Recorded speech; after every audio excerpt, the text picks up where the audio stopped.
Doctor और medical कर्तृपक्षों घोर अवहेला जोगु आज पुणी जड़े व्यक्ति अमूल्य जीवन चली जाइथिबा अभियोग होइछि।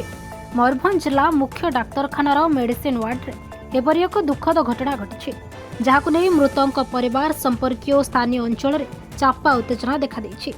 मिलिथिबा सूचना अनुसार स्टेशन बाजार वार्ड नंबर 12 रमा बेहेरा तांको पेट व्यथा अभियोग नहीं गतकाली रात्रि प्राय 8:30 रे मयूरभंज जिला मुख्य डाक्तरखानार द्वितीय महलारे थिबा मेडिसिन वार्ड रे भर्ती होइथिले। तेबे चिकित्साधीन अवस्था आज सकाळ प्राय 9:30 रे तांकर मृत्यु घटिछि। परिवार और संपर्कीय अभियोग जे रोगी संपृक्त परिवार लोके और प्रत्यक्षदर्शी अभियोग अनुसार गुरुतर अवस्था वार्ड रे भर्ती होइथिले सुधा डाक्तर और मेडिकल स्टाफ समय नहीं सठिक चिकित्सा प्रदान करनथिले। राति सारा केवल गोटे इंजेक्शन दे छाड़ी दिया जाइथिला।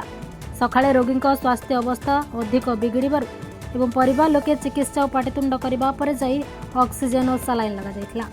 तेबे चिकित्सा रे घोर अवहेला करा जाइथिबारु रमा बेहरांक जीवन चलीगला बोली मृतक संपर्कीय और परिवार लोके गणमाध्यम आगे क्षोभ प्रकाश करिसेंती। राति ड्यूटी थिबा संपृक्त डाक्टर नर्स और दायित्वहीन मेडिकल स्टाफ को विरोध में दृढ़ कार्यानुष्ठान ग्रहण तांको तुरंत चाकरी निलंबित करा जाऊ।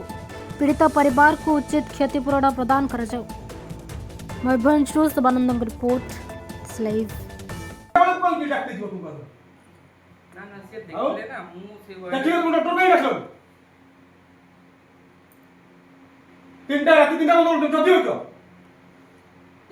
फेस रु जणा जिति दुख थिला बेले कथाटा केते गभीर को नउछ तुमे जानछो केते आज से माने मोर नाम होची एमडी सैयद और सेटे देखी तांकर पापा डेथ हेकी से होची मो संग से फोन मारला छोटा रे मो पहुंचला रे देखुची सतरे सेल फोन ना जेतरे मो हुरी पाटी करली सतरे से सिलाइन ऑक्सीजन आनी की लगौछ जेतरे लगैछि तापर हम ऐसे केबिन आसी की पचारा जेतरे पचारा मते करिछि तो से डॉक्टर जे ना थिले से कहछि से शिफ्ट चेंज हे जति से अलगा डॉक्टर थिले तापर पार्टी करला परे से आसी की गोटे सिलाइनटा काढी देछन ऑक्सीजन इना पर्यंत भी लागि की अछि।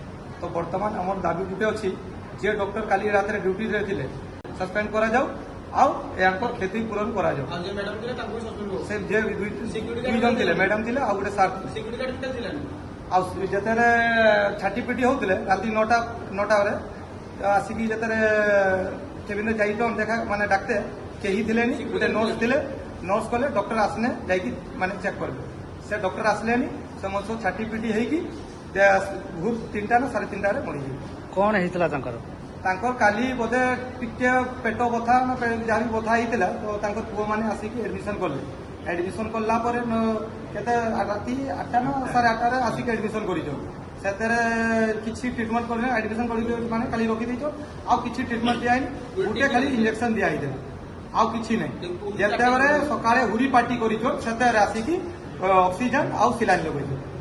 तो हमर दाबी गुटे ही अछि काली नाइट रे जे थिले ताकू सस्पेंड करा जाय।